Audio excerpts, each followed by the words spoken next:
Hi everyone, this is Paul here for the Magdalene Centre. Today I'm doing an astrology report for the full moon in Scorpio, which takes place on the 18th of May at 9:11 p.m. Universal Time, which translates as 10:11 p.m. here in the UK due to the clocks being forward for the summer. Now, about some of the key themes and aspects involved in the particular full moon, giving an overview of what it all means.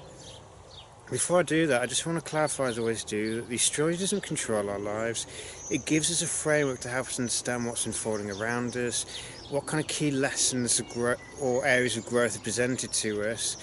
But for anything to actually change in our lives, it requires that we participate in the process, that we take responsibility for how we utilise the information, and we make sure that the courses of action that we take are guided by wisdom and not just blind impulse. Now, in terms of the full moon in Scorpio, this full moon involves the sun in Taurus and the moon in Scorpio. The sun in Taurus has been a month-long transit of focusing on becoming grounded in the present moment. It's about how we utilise physical resources. But Taurus on the whole is all about the physical side of life and the surface level of reality. So what we can immediately see in the world of form, if you like. And if we're not careful, we can end up becoming or indulging in the physical senses or becoming attached to certain physical things, so we become very materialistic. So the moon in Scorpio reminds us to balance the two. So the moon in Scorpio is about our capacity to let go. It's about our deep emotional underpinnings, and it's about the hidden side of things, or the core essence of it. So the moon in Scorpio reminds us that it's not enough to just enjoy the surface level of reality. We also have to dig deep and see hidden truths amongst it, or to perceive the truth or the essence of what is going on around us, and also the essence within us. Now, Scorpio there's a strong affinity with the moon in Scorpio. The moon is a watery astrological body, and Scorpio, is fixed water. So the moon in Scorpio may bring up intense emotions, and there's three kind of levels of operation with Scorpio. The lowest level is generally attributed to the glyph of the scorpion, which is appropriate enough for Scorpio. This is the lowest level of consciousness, if you like, and this is where everything is driven by the ego, where we react whenever we get triggered, and we often unleash emotional venom. So it could be that we experience intense jealousy when we perceive someone's got things better than we do. If someone inadvertently pushes or triggers one of our nerves, if you like, then we might briefly retreat from them and then lash out blindly after. But this is when everything's driven by the ego. But the challenge with Scorpio is to move beyond that.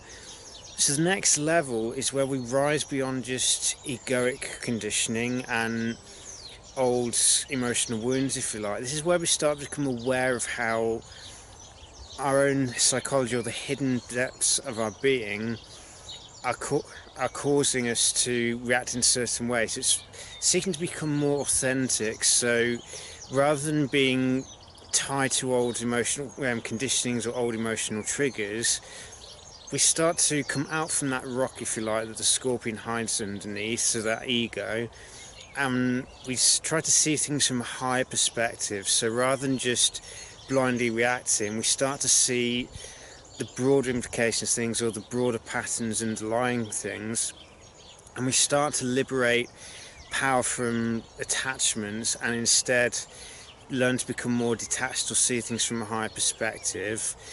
And this then liberates us to utilize power more constructively. But like the ego, we can still end up trying to use it for our own personal gain. So that's not the highest level here. The highest is the phoenix. This is where we learn to die to the old. So we learn to surrender the attachments altogether. We learn to put all the emotional baggage or old emotional attachments through the fires of transformation.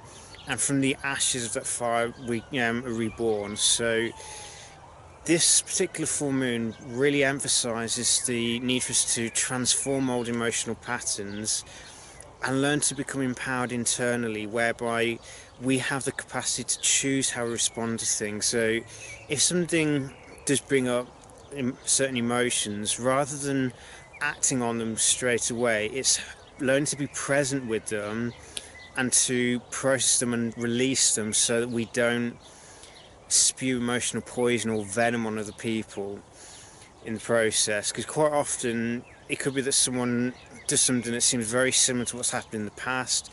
What the person's doing isn't actually being done to us, it's something that just mirrors old experiences. So it's learning to rise above the ego, surrender the need to control, and learn to be present in our lives. Because it's when we're in the present moment that we can avoid being or avoid getting bogged down in old emotional underpinnings or old emotional attachments.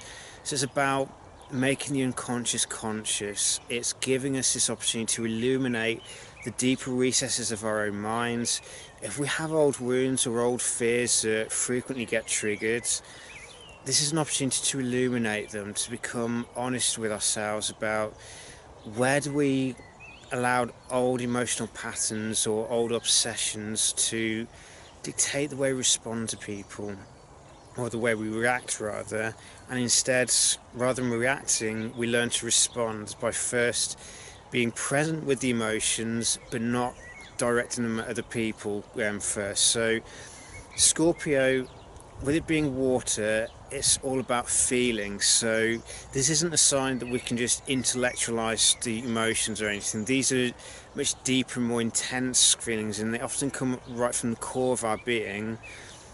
But the process of Scorpio is all about transforming from the inside out. It's about going deep down into the core of our being and stripping away the veils of illusion, stripping away the attachments that bind us to in certain energetic dynamics, and instead, by shedding the attachments through and learning to let go of the need to control, we tap into a deep reservoir of powerful energy, and this energy can be very healing and regenerative if we're prepared to destroy the attachments, keep it buried or tied up. So one of the core tools, if you like, of Scorpio is forgiveness.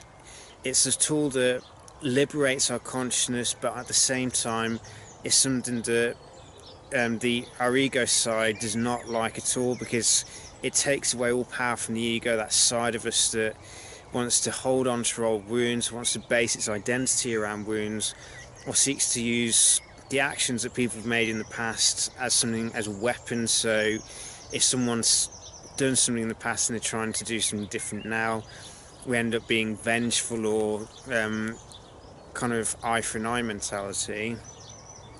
But that's as I said before, that's a shallow side of Scorpio. It's not its end game, if you like. The end goal is to continue to dissolve or to transform the ego through facing the shadow, accepting it, and forgiving either other people if the wound is based on what other people have done, or forgiving ourselves when we've caused pain to other people and in the process hurt ourselves in the process.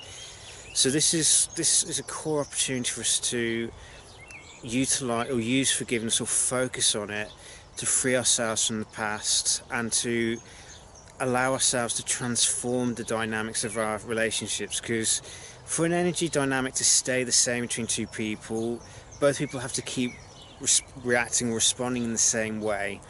As soon as one of us changes our side of the dynamic itself changes, and it creates space for new empowered dynamics to take place. So ideally, at the higher levels of Scorpio, what we want to be aiming for is to be internally empowered ourselves and to radiate that kind of energy that encourages other people to empower themselves as well. So seeking mutual empowerment is seeking solutions that are win-win and seeking to transform power dynamics so that where there are imbalances, we seek to address them, and where we allow victim consciousness to keep us playing small, we instead learn to face the wound, to dissolve the attachment to keeping that wound in place. Because if we play victim, we can avoid taking responsibility for transforming our lives. But if we choose to instead say, you know what, it's time to change. It's time to let go of that victim mentality or the belief that everything's happening to us, and instead it's realizing at a deep level that the true power lies in our capacity to choose our response to situations and to move beyond that place where external events have the capacity to trigger us. If we transform our internal dynamics or internal landscape and deactivate emotional triggers, then if we experience similar events in the future, they no longer have any power over us. So this is the deeper level of empowerment that Scorpio brings. But the Taurus side of the dynamic helps us to be grounded. It's being, by concentrating on the physical body, become grounded in it, because the body is inherently connected to the present moment. It can't exist in the past or future, it's only exists in the moment. So by being using the grounding energy of Taurus, this gives us an opportunity to be present, because in the present moment that all transformation takes place, and where the power dynamics of the ego break down, because the ego only operates by focusing on the past or obsessing over the future. It's by learning to be present in our lives that we can transform the way our minds work. We can let go of old attachments, renew our minds, and then the regenerative side of Scorpio, rather than its destructive side, comes forth.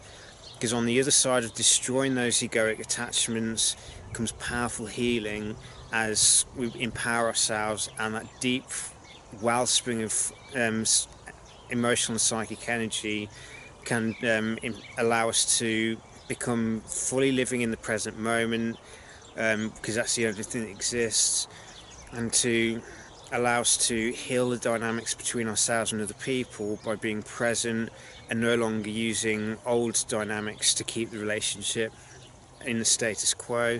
It's changing it through empowering ourselves, letting go of the attachments, letting go of the need for control, and recognizing that by surrendering all attachments and learning to surrender to the mysteries of God, if you like, or surrender to the deeper levels of truth, and allowing truth to be our guiding light, and allow ourselves to become more authentic by moving beyond ego to the soul self.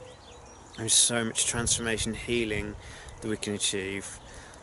This particular theme is reinforced by the fact that the ruler of the full moon, Pluto, is forming a trine to the sun and a sextile to the moon. So Pluto's transformational energy, which is naturally at home in Scorpio, but Pluto is obviously in Capricorn now.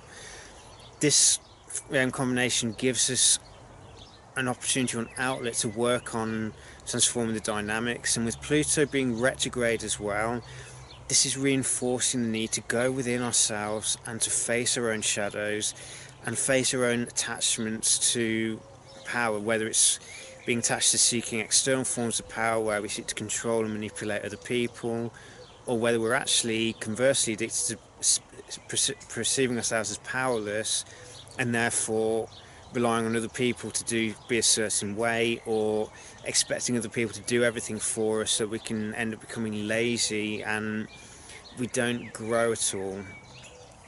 So and it's also, it gives us an opportunity to do a significant transformation both of the conscious self and the subconscious self. So the trine to the sun gives an opportunity to transform our conscious perception of who we are, the sense of self that we operate from, and to strip away any layers of illusion around the conscious self, and to illuminate the deeper levels of who we really are and illuminate the deeper levels of our being. Whilst the sextile to the moon gives us an opportunity to transform the subconscious mind, one of the deeper, more powerful elements of the mind. So it's moving beyond the conscious level of mind to the subconscious and illuminating it, of transforming it through shedding the old and stripping away attachments that keep us playing small. We also have Mercury forming a fairly close conjunction to the Sun and opposing the Moon, so the rational mind here is also involved as such, and will be in a trine to Pluto as well. So our rational mind is also given an opportunity to transform at this particular full moon. So But with Mercury opposed to the Moon, the rational and the non-rational, the rational and intuitive or emotional sides oppose one another. And this is where we get the kind of tendency or attitude of seeing lunatics at the full moon. It's because the rational mind and the emotional element of the mind are opposed to one another, so they're not working easily. But as always, if we can become conscious throughout the process, if we can seek to not necessarily analyze everything or allow our thinking to kind of create obstructions or create a veil, if you like, this is an opportunity for us to shed those veils, to become present. So rather than thinking about everything or trying to analyze everything and become obsessive, which is the shadow side of Scorpio, where we obsess over everything, try to analyze everything and create all kinds of scenarios in our heads, this is an opportunity to move beyond that kind of dynamic or that kind of attitude or habit. It's stripping the mind of old mental patterns or old mental loops, the kind of broken records that we always play in our heads. We're always devising mental scenarios about how we want to do things, and instead move beyond that through releasing that need to kind of obsess over things, and instead learn to transform the rational mind so it becomes more about that deep level of perception, that capacity to see beyond the immediate surface level of reality to the deeper truths of everything, to the core nature of it, and where we see the essence rather than just the form, which the ego wants us to focus on. So it's moving beyond form to pure essence, and this can only happen if we're living in the present moment, which is the core or the end result that this full moon highlights to us. So there's a fair amount to take on board with this full moon,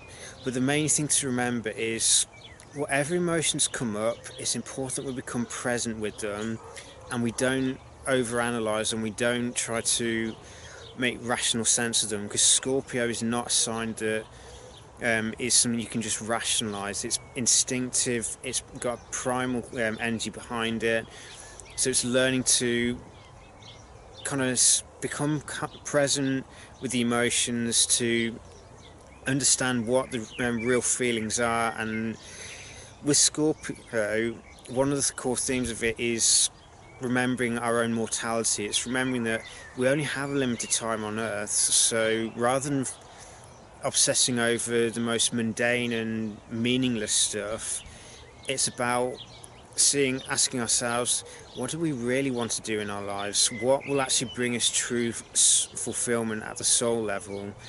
What attachments do we need to let go of in order to move beyond just a shallow existence and to explore the deeper meanings of life or the hidden aspects of life?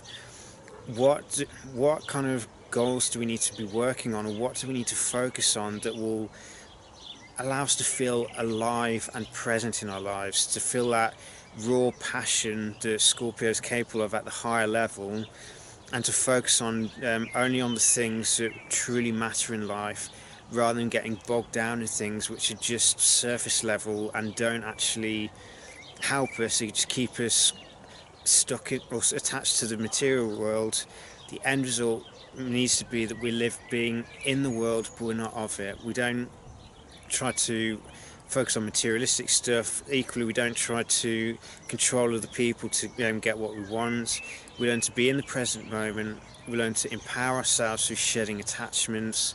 And if we have old emotional wounds or old hurts that keep coming up, this is the time to illuminate them, get to the core of what they are through being present with the feelings and letting them go of the attachments that keep the dynamic in place, and free ourselves through transforming the mind, through getting in touch with those core feelings which come from the deeper levels of ourself, the unconscious mind, to illuminate the unconscious to make it conscious, and to shed the attachments that keep us playing small or keep us feeling disempowered in our life, because we've forgotten that true power lies within us or flows through us. It's not something that we can fully control or use for our own ends. It's something that has to be used for the benefit of not just ourselves but for other people. Because Scorpio is the point where we move beyond personal consciousness to collective. It's the gateway or the guardian, if you like. If we want to be able to operate at a collective level and see everything or see the oneness behind everything, we must first overcome the separation tendencies or the projections, and learn to recognize that the true power lies within us. It does not lie on controlling everyone around us. That is the ego telling us that. Instead, it's about surrendering the need to control and seeking to just control our internal responses to external events. So rather than causing ourselves suffering through trying to control everything around us, it's instead learning to control our response to our environment and deactivate any old triggers that we have that we've typically reacted to in the past. Because when we deactivate these triggers, we achieve that sense of true peace and tranquility, which is not just based on a sense of truce or keeping or resignation. It's that true peace that can only come when we've truly forgiven situations or people and ourselves, and we move beyond the old dynamics into a new way of being, which is more authentic and allows us to be who we are, not who we thought we were. So may this full moon in Scorpio bring you much illumination, much insights, and may allow you to move beyond the past and learn to be fully anchored in the present moment. So take care and be blessed.